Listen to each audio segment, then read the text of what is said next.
All right, welcome to week 7 of cross country training. And I know we are getting to the later part of the summer.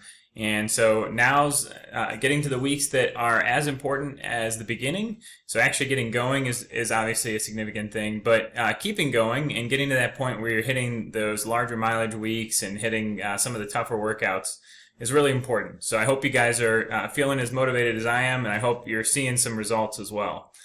So looking forward to this week, we have a lot going on. Just like with previous weeks, just remember that if you have any questions that you can reach out at any point during the week, either on GroupMe or by email.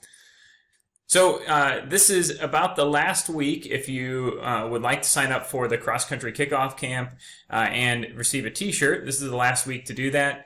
And also we have a medical information sheet here that needs to be filled out. So if you need to sign up, that's this link over here. And if you need to fill out your medical information sheet still, then you can click on this. This is just some basic information, and it also gives me what t-shirt size you need. And a reminder, that is the last week of July into August, and it's from 8 to 10:30. So if you haven't signed up yet, still some time to do that. All right, so let's look at the week's training. For the A group, you have a long run today. But with the hot weather today and moving into a little bit cooler weather later in the week, you can always swap the longer run today for maybe the run on Thursday or Friday and just transfer these miles between one and another day. So with each of these, remember, this is kind of a general schedule, but then you want to kind of play it out, see how the week actually goes. And so we have some hot days on Monday and Tuesday of this week. And so you might want to exchange these this longer run, like I said.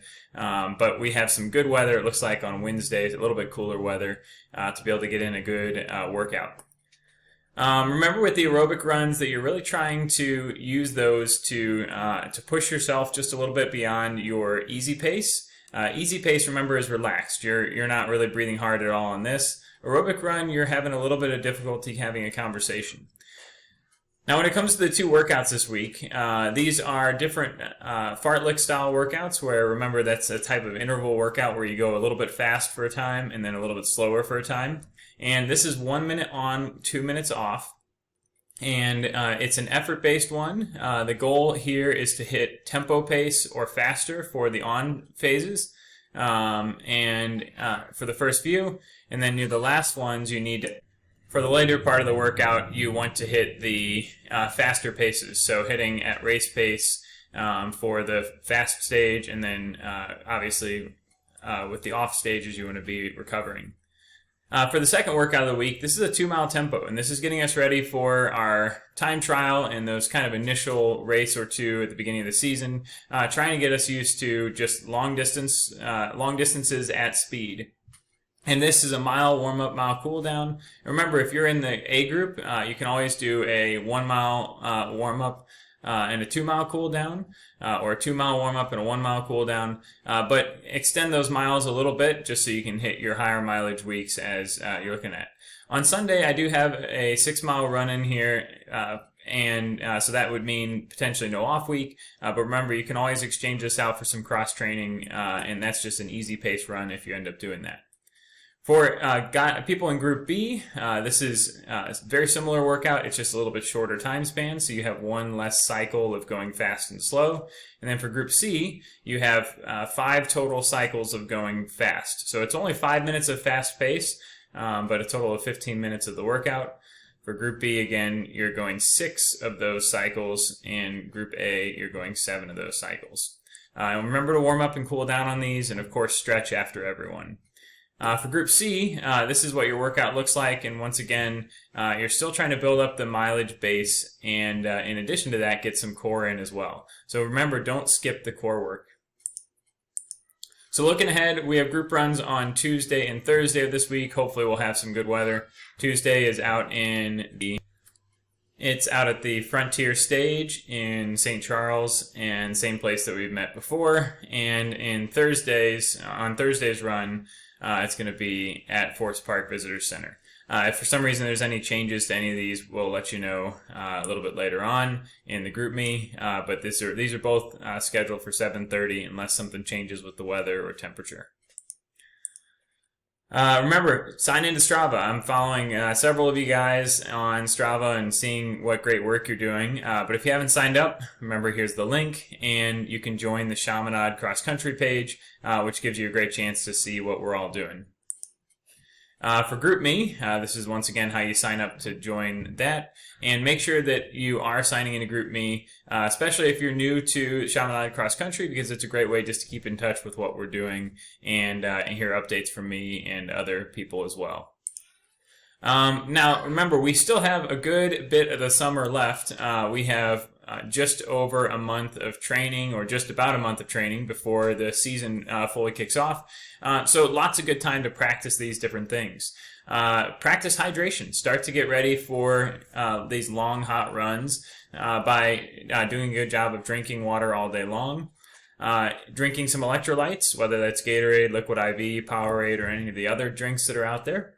Make sure you start running early. All right, you can run later, but once again, before 8 a.m. is preferred. When you are on a run, another good tip is always try and find shade. It helps you to stay a little bit more hydrated and hopefully keeps your head a little bit clearer on those long, hot runs.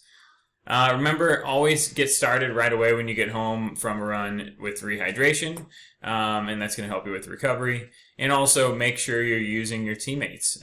Make sure to run with others whenever you can.